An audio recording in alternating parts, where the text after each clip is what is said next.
Eminem back in the day was basically a political hand grenade with no return address. He offended everybody: women, gay rights organizations, religious conservatives, politicians, other rappers, his own mother, maybe even you. Nobody got diplomatic immunity. Until Donald Trump came along and Eminem went full Democrat. Just weeks before the 2016 election, he released an 8-minute freestyle attacking Trump as a dangerous loose cannon who shouldn't be trusted with his hand on the nuclear button. And he wasn't much kinder to Trump supporters, at one point rapping about dunking a bunch of them underwater. But in 2017, he took it much further. At the BET Hip Hop Awards, Eminem performed The Storm. For more than 4 minutes, he went after Trump over Charlottesville, race, immigration, the NFL anthem controversy, and his leadership. But the most interesting part wasn't what Eminem said to Trump. It was what he said to his own fans. And any fan of mine who's a supporter of his, I'm drawing a line in the sand, you're either for or against. And if you can't decide who you like more and you're split on who you should stand beside, I'll do it for you with this.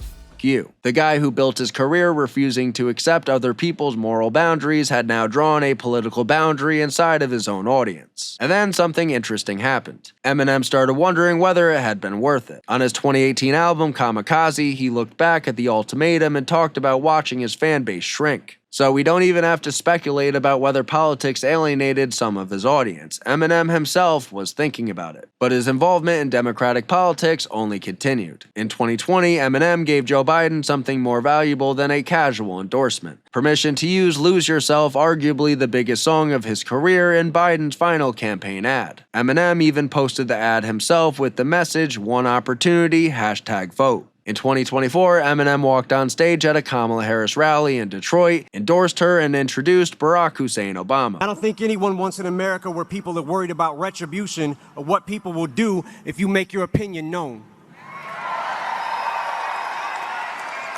I think Vice President Harris supports a future for this country where these freedoms and many others will be protected and upheld. And here to tell you much more about that, President Barack Obama. At this point, it's safe to say Eminem has become a woke hypocrite, and maybe he should just stick to making the terrible music he's been putting out lately.